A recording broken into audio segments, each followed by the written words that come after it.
கர்த்தருடைய பரிசுத்த நாமம் மகிமைப்படுவதாக. இதுக்கு முந்தின வீடியோ போடும்போது ஆண்டவருடைய உடன்படிக்கை உறவை குறித்து நம்ம பார்த்தோம். அந்த நேரத்தில் நான் சொன்னேன், உடன்படிக்கையும் திருமண உறவும் என்று சொல்லி ஒரு போனஸ் வீடியோ உங்களுக்காக போடுறேன்னு சொல்லியிருந்தேன். இது ஒரு போனஸ் வீடியோ. உங்களுக்கு இந்த தலைப்பின் கீழே தெரிஞ்சுக்கிடணும்னு நினச்சிங்கன்னா நீங்கள் கூடுதலாக இந்த வீடியோவை நீங்கள் பார்க்கும்போது உங்களுக்கு ரொம்ப பிரயோஜனமாக இருக்கும். நம்ம ஆதியாகமம் 17ஆம் அதிகாரம் நம்ம ஏற்கனவே தியானித்த பகுதி. அதில் 2ஆம் வசனத்தை நம்ம படிக்கும்போது தேவன் ஆபிரகாமோட ஒரு உடன்படிக்கை செய்கிறதை நம்ம பார்க்கிறோம். உடன்படிக்கை என்றால் என்ன என்று சொல்லக்கூடிய அர்த்தத்தை உங்களுக்கு நான் சொன்னேன். அது ஒரு ஆழமான, உடைக்க முடியாத ஒரு ஒப்பந்தமாக இருக்கிறது. ஸோ அப்போ தேவன் ஆபிரகாமோட அந்த ஒரு உடன்படிக்கையை செய்து ஒரு உடன்படிக்கை உறவுக்குள்ளாக தேவன் வருகிறத பார்க்கிறோம். அப்போ உடன்படிக்கை என்று சொல்லும்போது அதில் 2 தரத்தார் இருப்பார்கள். அப்போ ஒவ்வொருவரும் என்னென்ன அதில் செய்வாங்க, ஒவ்வொருவருடைய பங்கு என்ன என்று சொல்வதெல்லாம் அந்த உடன்படிக்கையில் அடங்கியிருக்கும். தேவன் ஆபிரகாமோடு இந்த உடன்படிக்கையை செய்யும்போது தேவன் தாம் செய்வதாக என்ன சொன்னார் அப்படின்னா, 2ஆம் வசனம், நான் உனக்கும் எனக்கும் நடுவாக என் உடன்படிக்கையை ஏற்படுத்தி உன்னை மிகவும் திரளாக பெருக பண்ணுவேன். நான் உன்னோட பண்ணுகிற என் உடன்படிக்கை என்னவென்றால், நீ திரளான ஜாதிகளுக்கு தகப்பனாவாய். பாருங்க, ஒரு பிள்ளை இல்லாத ஒரு வயதான ஒரு தம்பதியிடம் ஆண்டவர் சொல்லக்கூடிய காரியம், நீ ஒரு பெரிய ஜாதிக்கு தகப்பனாவாய். அப்போ இது எவ்வளோ பெரிய ஆபிரகாமால முடியாத ஒரு காரியம். தேவன் உடன்படிக்கையின் உறவுல இருக்கிறதுனால அந்த காரியத்தை ஆபிரகாமுக்கு செய்வதாக சொல்லுகிறார். அப்போ ஆபிரகாம் செய்ய வேண்டிய காரியம் என்ன? இது 10ஆம் வசனத்தில் நம்ம வாசிக்கிறோம். நீங்கள் கைக்கொள்ள வேண்டியதுமான என் உடன்படிக்கை என்னவென்றால், உங்களுக்குள் பிறக்கும் சகல ஆண் பிள்ளைகளும் விருத்த சேதனம் பண்ண வேண்டும். உங்கள் நுனித்தோலின் மாம்சத்தை விருத்த சேதனம் பண்ண கடவீர்கள். அது எனக்கும் உங்களுக்கும் உள்ள உடன்படிக்கைக்கு அடையாளமாக இருக்கும். உங்களில் தலைமுறை தலைமுறையாக பிறக்கும் ஆண் பிள்ளைகள் எல்லாம் 8ஆம் நாளிலே விருத்த சேதனம் பண்ண வேண்டும். இப்போ விருத்த சேதனம் என்று சொல்லுவது சர்க்கம்சிஷன். இந்த காலத்தில் அது ரொம்ப ஒரு சின்ன ப்ரொசீஜர் தான். பிறக்கிற பிள்ளைங்களுக்கு, ஆண் பிள்ளைங்களுக்கு டாக்டர்ஸே செய்து தான் இப்போது நிறைய இடங்களில் அனுப்புகிறாங்க. ரொம்ப சின்ன ஒரு ப்ரொசீஜர் தான். இப்போ ஆண்டவர் ஆபிரகாமோட உடன்படிக்கை செய்யும்போது ஆபிரகாம் செய்ய வேண்டியது ரொம்ப ரொம்ப எளிமையான ஒரு காரியம். ஆனால் தேவன் தாம் செய்வதாக சொன்ன காரியம் அது மிகவும் ஒரு பெரிய ஒரு காரியம். உன்னை திரளாக பெருக பண்ணுவேன், அநேக ஜாதிகளுக்கு தகப்பனாவாய் என்று நம்ம ஆண்டவர் சொல்றத பார்க்கிறோம். இப்போ இந்த 2ல் எது ரொம்ப எளிமையானது, எது ரொம்ப ஈஸியானது நமக்கு தெரியும். நாம செய்ய வேண்டியது அல்லது ஆபிரகாம் செய்ய வேண்டியது தான் ரொம்ப எளிமையானது என்று நம்ம பார்க்கிறோம். அப்போ இந்த உடன்படிக்கையில் என்ன அடங்கி இருக்கிறது என்று பார்க்கும்போது, it is a physical mark.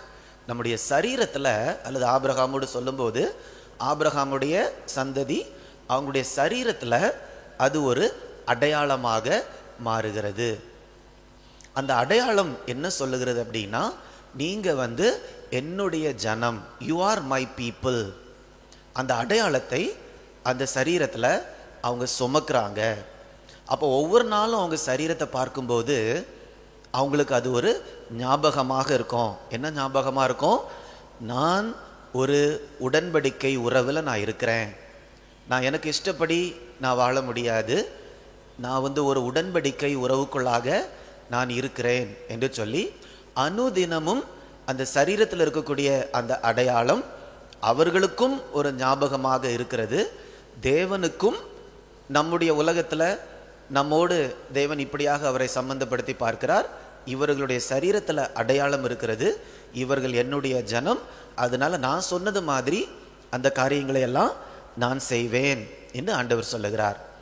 இன்றைக்கு புதிய ஏற்பாட்டு காலத்தில் வாழக்கூடிய நமக்கு இந்த உடன்படிக்கை எப்படி சம்பந்தப்படுகிறது, அல்லது நாம் எப்படி இந்த உடன்படிக்கை உறவில் சேரலாம் அல்லது சேர்ந்திருக்கிறோம் என்று ஒரு சில காரியங்களை நம்ம பார்க்கலாம். புதிய ஏற்பாட்டில் நம்ம பார்க்கும்போது யார் யாரெல்லாம் பாவத்திலிருந்து மனம் திரும்பி இயேசுவை தங்கள் இரட்சகராக ஏற்றுக்கொள்ளுகிறார்களோ அவர்களுக்குள்ளால தேவனுடைய ஆவியை அவர் அனுப்புகிறார். தேவனுடைய குமாரனாகிய இயேசுவுடைய ஆவியையே அவர்களுக்கு கொடுக்கிறார். கலாத்தியர் 4ஆம் அதிகாரம் 6ஆம் வசனத்துல நம்ம பார்க்கும்போது அவருடைய குமாரனுடைய ஆவியையே நமக்கு கொடுத்திருக்கிறார். அதுதான் அடையாளம், நான் தேவனுடைய பிள்ளை என்று. அப்ப நம்மை பார்க்கும்போது தேவன் இயேசுவை பார்க்கிறார். ஏன்னா நம்ம குமாரனுடைய ஆவி நமக்குள்ளால இருக்குது. அப்போ நம்ம உடன்படிக்கை உறவுக்குள்ளாக நாம வந்திருக்கிறோம். இப்போ இந்த ஆபிரகாமும் ஆபிரகாமுடைய சந்ததியும் உடன்படிக்கை உறவுல இருக்கும்போது என்ன நடக்கும் தெரியுமா? அவங்களுக்கு பலவீனங்கள் உண்டு, தோல்விகள் உண்டு. தேவனுடைய எதிர்பார்ப்பெல்லாம் அவங்க சரியா செஞ்சாங்க அப்படின்னு சொல்ல முடியாது. ஆண்டவரை நிறைய தடவை ஏமாத்தினாங்க. அவங்களால ஆண்டவர் நியமித்த காரியங்களை செய்யாம அவங்க ரொம்ப கஷ்டப்பட்டாங்க. ஆனாலும் ஆண்டவர் அவர்களை பார்க்கும்போது அவர்களுடைய கிரியைகளை அல்ல, அந்த அடையாளம், இவங்க உடன்படிக்கைக்குள்ளால் இருக்கிறதுனால இவங்களை நான் தொடர்ந்து நேசிப்பேன். அவங்க எத்தனை தடவை கீழே விழுந்தாலும் அவங்கள நான் தூக்கி எடுப்பேன். அவங்க பாவம் செய்தாலும் அவங்கள நான் என்ன பண்ணுவேன்? மன்னிப்பேன். நிரந்தரமாக அவங்கள நான் என்ன பண்ண மாட்டேன்? கைவிட மாட்டேன். அந்த காரியங்களோடு தான் ஆண்டவர் அவர்களோடு பழகினார். இன்றைக்கும் இயேசு ஆண்டவர் நம்மளோட அப்படிதான் பழகிறாரு. நம்ம அவரோட ஒரு உடன்படிக்கையின் உறவில் இருக்கும்போது அது ரொம்ப ஒரு மகிமையான ஒரு வாழ்க்கை. நம்முடைய தோல்விகளில், பலவீனங்களில், எல்லா விதமான சூழ்நிலைகளிலையும் அவர் நம்முடைய வாழ்க்கையில உண்மை உள்ளவராகவே இருக்கிறார். இந்த உடன்படிக்கையின் உறவை நம்ம அனுபவிச்சிட்டோம்னு வச்சுக்கோங்களேன், அது ரொம்ப ஒரு மகிமையான ஒரு ஆசீர்வாதமான ஒரு காரியமாகவே இருக்கும். இந்த உடன்படிக்கை உறவுல இருக்கிறவங்க எல்லாருமே பாக்கியவான்கள். பாக்கியவான்கள்னா மிகவும் மிகவும் சந்தோஷப்படக்கூடியவர்களாக இருப்பார்கள். ஏன்னா இது ஒரு பெர்மனன்ட் ரிலேஷன்ஷிப். ஆண்டவர் நம்மோடு செய்யக்கூடிய இந்த உடன்படிக்கை அது நிரந்தரமான நித்தியமான ஒரு உடன்படிக்கை. இந்த உலகத்துல நிறைய உறவுகள் இருக்குது. ஆனா அந்த உறவுகளில் ரொம்ப பயங்கள் இருக்குது. இவங்க என் கூட இருப்பாங்களா? கடைசி வரைக்கும் இருப்பாங்களா? என்னை விட்டுட்டு ஓடிடுவாங்களா? நான் தோல்வியான நேரத்தில் இவங்க என் கூட இருப்பாங்களா? அல்லது நான் சுகவீனப்படும் போது, எனக்கு பலன் இல்லாமல் இருக்கும்போது என்னைய நேசிப்பார்களா? இந்த உலகத்தில் இருக்கக்கூடிய உறவுகளில் இப்படிப்பட்ட கேள்விகள் அநேக இருக்கிறது. ஆனால் ஆண்டவரோடு இருக்கக்கூடிய உறவு ஒரு பாதுகாப்பான உறவு, நித்தியமான ஒரு உறவு, கடைசி வரைக்கும் வரக்கூடிய ஒரு உறவு. ஏன்னா இயேசு சொல்லியிருக்கிறாரு, உங்களுக்குள்ளால நான் வந்துட்டேன் அப்படின்னா உங்களை விட்டு நான் விலகுவதும் இல்லை, உங்களை கைவிடுவதும் இல்லை.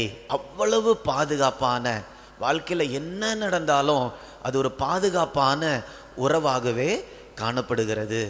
இந்த நேரத்தில் திருமண வாழ்க்கைக்கும் இந்த உடன்படிக்கைக்கும் என்ன சம்பந்தம் என்று சொல்லி அடுத்த கொஞ்ச நேரம் திருமணமும் உடன்படிக்கையும் அல்லது திருமணம் ஒரு உடன்படிக்கையின் உறவு என்று சொல்லி நம்ம கொஞ்ச நேரம் என்ன பண்ண போறோம்? ஒரு சில நிமிடங்கள் நம்ம தியானிக்க போறோம்.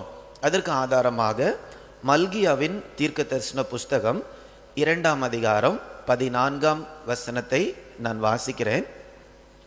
கர்த்தர் உனக்கும் உன் இளவயதின் மனைவிக்கும் சாட்சியாக இருக்கிறார். உன் தோழியும் உன் உடன்படிக்கையின் மனைவியுமாகிய அவளுக்கு.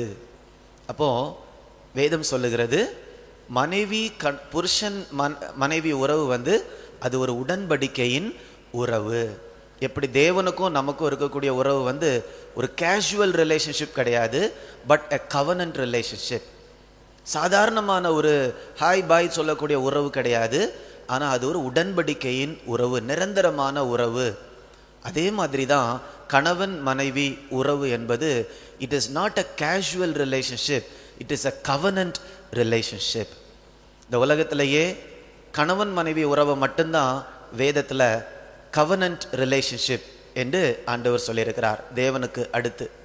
அப்போ கணவன் மனைவி உறவு அல்லது மேரிட்டல் ரிலேஷன்ஷிப் ரொம்ப ரொம்ப முக்கியமாகவே காணப்படுகிறது. இந்த 21ஆம் நூற்றாண்டில் அநேக திருமணங்கள் உடைந்து கொண்டு இருக்கின்றன. நிறைய குடும்பங்களில் ரொம்ப சீக்கிரமே பிரச்சனைகள் வருது. நானும் என்னுடைய மனைவியும் திருமண ஆலோசகர்களாக இருக்கிறதுனால அநேக குடும்பங்கள் திடீர்னு ஃபோன் கால் வரும், சார் எனக்கு கல்யாணம் ஆகி ஒரு வாரம் ஆகுது, 2 வாரம் ஆகுது, இப்போ நாங்கள் பிரிஞ்சிருக்கிறோம், நான் என்னோட அம்மா வீட்டில் இருக்கிறேன், எங்களுக்கு நீங்கள் உதவி செய்யுங்க, ஆலோசனை கொடுங்க.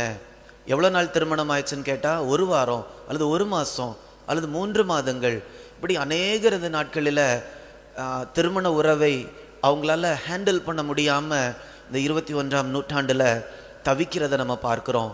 நம்ம சமுதாயம் ஒரு உடைக்கப்பட்ட ஒரு சமுதாயமாகவே இருக்கிறது. உறவுகள் எல்லாம் ஸ்டேபிளாக இல்லை, நிரந்தரமாக இல்லை. அது திருமண வாழ்க்கையை அதிகமாக பாதிக்கிறது. அப்போ ஆலோசகர்களை தேடி போகிறாங்க, கவுன்சிலர்ஸை தேடி போகிறாங்க, மனநல மருத்துவர்களை தேடி போகிறாங்க. கணவன் மனைவியாக எங்களோட பிரச்சனைக்கு ஆலோசனை சொல்லுங்க என்று சொல்லி. அது தவறு கிடையாது, நல்ல காரியங்கள் தான். ஆனால் அதை வேரோடு நம்ம பிடுங்கி போட வேண்டும் என்றால் அந்த பிரச்சனைகளை நம்ம தேவனிடத்தில் திரும்பினாதான் நிரந்தரமான ஒரு தீர்வு கிடைக்கும்.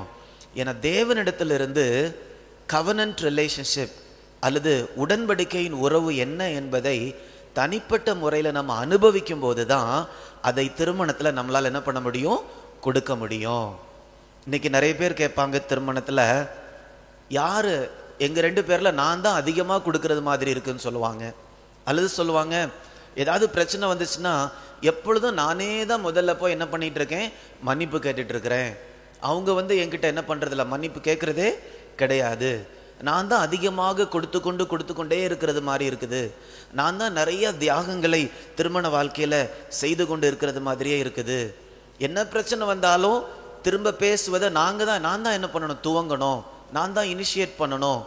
எனக்கு திருமணத்தில் கொடுத்து என்னால் முடியல, என்னால் இனி சேர்ந்திருக்க முடியுமா அப்படின்ட்டே தெரியல அப்படின்னு நிறைய பேர் என்ன பண்ணுறாங்க, இன்னைக்கு அவங்க வருத்தத்தோடு வாழ்கிறாங்க. ஆனால் திருமண வாழ்க்கையில் நம்ம சந்தோஷமாகவும் திருப்தியாகவும் தேவ சித்தத்தையும் நிறைவேற்றுவதற்கு ஒரு அடிப்படையான காரியம் என்ன அப்படின்னா, நமக்கும் தேவனுக்கும் இருக்கக்கூடிய உறவை ஒரு உடன்படிக்கையின் உறவாக கருதி அதை நம்ம அனுபவிக்கும் போது தான் திருமண வாழ்க்கையில் அந்த ஒரு உடன்படிக்கையின் உறவில் நாம் நம்முடைய பங்கு என்ன பண்ண முடியும், கொடுக்க முடியும். அல்லது நாம் ஏதோ அதிகமாக ரொம்ப தியாகம் செய்கிறது மாதிரி இருக்கும் திருமணத்தில். நான் ஆண்டவரோடு இருக்கக்கூடிய உறவில் ஆண்டவர் தான் நமக்கு அதிகமாக செய்கிறாரு, நாம் அதிகமாக செய்யலை இல்லையா? அப்போ ஆண்டவர்கிட்ட அந்த உறவை அன்பை பெற்றுக்கொள்ளும் போது தான் அதை நம்ம மற்றவர்களுக்கு அல்லது நம்ம கணவனுக்கோ மனைவிக்கோ நம்மளால் என்ன பண்ண முடியும், கொடுக்க முடியும். இப்போ நம்ம ஜெபிக்க போகிறோம். அதற்கு முன்பதாக ஒரு கேள்வி கேட்குறேன். உங்களுடைய திருமணம் உறவு, திருமணமான நிலையில் கணவன் மனைவியாக நீங்கள் கேட்டுக்கொண்டிருக்கலாம் இந்த செய்தியை. உங்கள் திருமண வாழ்வு இந்த நாளில் எப்படி இருக்குது? அதில் உங்களால் தாங்கிக் கொள்ள முடியாத அளவுக்கு சூழ்நிலைகள் இருக்குதா? மனநல மருத்துவர்களை தேடி போகிறீங்களா, ஆலோசகர்களை தேடி போகிறீங்களா? ஆனால் நிரந்தரமான ஒரு விடுதலை அல்லது ஒரு சந்தோஷமான திருப்தியான ஆண்டவரை மகிமைப்படுத்தக்கூடிய திருமண வாழ்க்கை வேணும் அப்படின்னா நம்ம திரும்ப வேண்டியது, நம்ம நோக்கி போக வேண்டியது யார் தெரியுமா? ஆண்டவர் தான். அவருக்கும் நமக்கும் இருக்கக்கூடிய உடன்படிக்கையின் உறவை நம்ம நல்லா அனுபவிக்க ஆரம்பிச்சிட்டோம்னு வச்சுக்கோங்களேன், திருமண வாழ்க்கையில் நம்ம கொடுத்து கொண்டே இருக்கலாம். ஆனால் நம்ம சோர்ந்து போகவே மாட்டோம், சந்தோஷமாகவே நம்ம இருப்போம். இன்றைக்கு ஆண்டவர் அப்படிப்பட்ட ஒரு உறவுக்கு உங்களை அழைக்கிறார். ஒருவேளை நீங்கள் சொல்லலாம், நான் ஆண்டவரை தெரிஞ்சு நான் ரொம்ப நாள் ஆகுது, 10 வருஷம் 20 வருஷமாக எனக்கு இயேசுவை தெரியும் என்று சொல்லி. ஆனால் அந்த உடன்படிக்கையின் அன்பை நீங்கள் அனுபவிக்கிறீங்களா? உடன்படிக்கையின் அன்பை நீங்கள் அனுபவிச்சிங்க அப்படின்னா அது முதலாவதாக பிரதிபலிக்கக்கூடிய இடம் நம்முடைய திருமணம் தான். இன்னைக்கு நிறைய நேரத்தில் ஆண்டவரோடு உள்ள உறவை நிறைய பேர் ரொம்ப கடினமாக நினைக்கிறாங்க. ஆண்டவரோடு உள்ள உறவுன்னா ஆண்டவர் எதனாலும் இதை செய்யாத செய்யாத செய்யாத சொல்கிறாரு, ஆண்டவரை பின்பற்றுறதே கஷ்டமாக இருக்குது என்று சொல்லி அது ஒரு பெரிய நுகத்தடியை தூக்குறது மாதிரி நிறைய பேர் வாழ்கிறாங்க. அது இயேசுவை பின்பற்றக்கூடிய வாழ்க்கையே அல்ல. இயேசுவை பின்பற்றுவது அது ஒரு உடன்படிக்கையின் உறவு. அதில் அவர் தான் நமக்கு நிறைய செய்கிறாரு. நம்ம சந்தோஷப்பட்டு களி கூர்ந்து மட்டும்தான் நம்ம இயேசுவை பின்பற்ற முடியும். இப்போ இன்னைக்கு திருமண வாழ்க்கையின் ஆசீர்வாதத்திற்காக காத்திருக்கிறீங்களா? ஆண்டவரோடு இருக்கக்கூடிய உடன்படிக்கையின் உறவை நீங்கள் நல்லா அனுபவிக்க ஆரம்பிக்கணும். எனக்கு இயேசுவோடு உறவு இருக்குது, ஆனால் அந்த உடன்படிக்கையின் அன்பை நான் அனுபவிக்கலையே, அப்படி கூட நீங்க சொல்லிட்டு இருக்கலாம். அல்லது இன்னும் ஒரு சிலர் கேட்கலாம், எனக்கு இந்த உடன்படிக்கையின் உறவு வேண்டும். இதுவரைக்கும் எனக்கு இயேசுவை பத்தி தெரியும், ஏதோ கோயிலுக்கு போவேன், சர்ச்சுக்கு போவேன். ஆனா அந்த உடன்படிக்கையின் அன்பை, ஆபிரகாமோடு ஆண்டவர் உடன்படிக்கை செய்து நேசித்தாரே, அந்த அன்பை நான் இன்னும் அனுபவிக்கல என்று சொல்லி இருப்பீங்கன்னா கூட, இன்னைக்கு ஆண்டவர் அப்படிப்பட்ட ஒரு உடன்படிக்கையின் உறவுக்குள்ளாக, அன்புக்குள்ளாக வருவதற்கு உங்களை வரவேற்கிறார். அதுக்கு நீங்க செய்ய வேண்டியது என்ன தெரியுமா? பாவத்திலிருந்து மனம் திரும்பி, இயேசு என்னுடைய பாவத்திற்காக அவர் மரிச்சிட்டாரு, இயேசுவே என்னுடைய பாவங்களை எல்லாம் மன்னிங்க, என் வாழ்க்கைக்குள்ளால வாங்க, உங்க அன்பை எனக்கு வெளிப்படுத்துங்க என்று நீங்க கேட்டீங்கன்னு வச்சுக்கோங்களேன், இயேசு அந்த ஒரு உடன்படிக்கையின் உறவுக்குள்ளாக உங்களையும் கொண்டு வருவார். அதே மாதிரி திருமண வாழ்க்கையில ஒரு சந்தோஷம் இல்லாம, திருப்தி இல்லாம, ஏதோ கடமைக்காக வாழ்ந்து கொண்டிருக்கிறேன்னு சொல்றீங்களா? உங்களுக்காக இந்த நேரத்துல நான் ஜெபிக்க போகிறேன். நீங்களும் ஜெபிக்கலாம். கணவன் மனைவியாக நீங்க சேர்ந்து கையை பிடித்து இந்த நேரத்துல நீங்க ஜெபிப்பீங்கன்னா, அப்படியே ஒரு ஆண்டவருடைய அன்பை நீங்க உணருவீங்க. ஒரு மறுரூபம், ஒரு டிரான்ஸ்ஃபர்மேஷன், திருமண வாழ்க்கையில ஒரு மாற்றத்தை இந்த ஜெப நேரத்திலேயே உங்களால உணர முடியும். திருமணத்தை உருவாக்கின தேவன் ஏதேன் தோட்டத்துல அந்த பாவம் அறியாத ஒரு சூழல்ல முதல் திருமணத்தை நடத்தி வைத்த அந்த தேவன், அதே அன்பினால பாவம் இல்லாத அந்த ஒரு நிலையில காணப்பட்ட அந்த திருமண வாழ்க்கைக்கு ஒப்பாக கிறிஸ்து மூலமாக உங்கள் திருமண வாழ்க்கையும் அவர் அப்படியே மாற்றுவார். அதனால ஜெபிக்கும் போது நீங்க தனியா இருந்தா நீங்க ஜெபிங்க. ஆனா ஒரு சூழல்ல கணவன் மனைவியா சேர்ந்து நீங்க கையை பிடிச்சு இந்த ஜெபத்துல நீங்களும் பங்கு பெறுவீர்கள் என்றால், அந்த நேரத்துல ஆண்டவர் உங்கள் திருமண வாழ்க்கையை மறுரூபப்படுத்தி ஒரு பெரிய ஒரு மாற்றத்திற்குள்ளாக கொண்டு போவார். நம்ம ஜெபிக்கலாமா? அன்பின் பரலோக பிதாவே, நீர் எங்களை உடன்படிக்கை செய்து அழைத்து உம்முடைய உடன்படிக்கையின் அன்பை எங்களுக்கு நீங்க காண்பித்திருக்கிறீங்கப்பா. அதற்காக உமக்கு நன்றி செலுத்துகிறேன். இந்த நேரத்திலையும் உங்களோடு இந்த ஒரு உடன்படிக்கையின் உள்ளாக இல்லாமல் யாராவது ஜெபிச்சிட்டு இருப்பாங்கன்னா, என் பாவத்தை மன்னிங்க ஆண்டவரே, என்ன உங்க பிள்ளையாக ஏற்றுக்கொள்ளுங்கன்னு யாராவது கேட்பாங்கண்டா, ஆண்டவர் அவருடைய பாவத்தை இப்பொழுதே மன்னித்து உம்முடைய பிள்ளையாக மாற்றி உம்முடைய உடன்படிக்கையின் அன்புக்குள்ளாக கொண்டு வரும்படியாய் ஜெபிக்கிறேன் ஆண்டவரே. அதே மாதிரி திருமணமான நிலையில, திருமணத்துல தோல்வியோடு, திருமணத்துல விரக்தியோடு, வெறுமையோடு, ஏதோ சமுதாயத்திற்காக வாழ்ந்து கொண்டிருக்கிறவர்கள் இந்த நேரத்துல ஜெபத்துல பங்கு பெறுவார்கள்னா, அவர்கள் மேல ஒரு விசேஷித்த தேவ அன்பு, திருமணத்தை உருவாக்கிய இயேசுவின் அன்பு அவர்களை இந்த நேரத்துல தொடும்படியாய் ஜெபிக்கிறேன் ஆண்டவரே. திருமண உறவு எந்த நிலையில இருந்தாலும் ஒரு மாற்றம் இந்த நேரத்துல அவர்களுடைய திருமண வாழ்க்கைக்குள்ளாக கடந்து வரும்படியாய் ஜெபிக்கிறேன் ஆண்டவரே. இயேசுவின் நாமத்தினால, இயேசுவின் நாமத்தினால ஒரு புதிய அன்பு ஊற்றப்படுவதாக, ஒரு மாற்றம், ஒரு சந்தோஷம், ஒரு மகிழ்ச்சி, புத்திக்கு எட்டாத ஒரு மகிழ்ச்சி, புத்திக்கு எட்டாத ஒரு தேவ சமாதானம் ஆண்டவரே இந்த திருமண வாழ்க்கைக்குள்ளாக கடந்து வருவதாக என்று நான் ஜெபிக்கிறேன் ஆண்டவரே. பார்க்கக்கூடிய ஒவ்வொருவரும் இயேசுவின் அன்பினால தொடப்படுவார்களாக. இந்த ஜெபத்துல கலந்து கொண்டிருக்கக்கூடிய ஒவ்வொருவருடைய திருமண வாழ்க்கையும் இந்த நேரத்துல மாற்றப்படுவதாக என்று ஜெபிக்கிறேன் ஆண்டவரே. உம்முடைய கரத்துல தருகிறேன் அப்பா. ஆண்டவர் ஒவ்வொருவரையும் தொட்டு நீங்க ஆசீர்வதித்தபடியால் உமக்கு நன்றி, நன்றி ஆண்டவரே. இயேசுவின் மூலம் கேட்கிறோம் ஜீவனுள்ள நல்ல பிதாவே. ஆமேன், ஆமேன். God bless you. God bless you.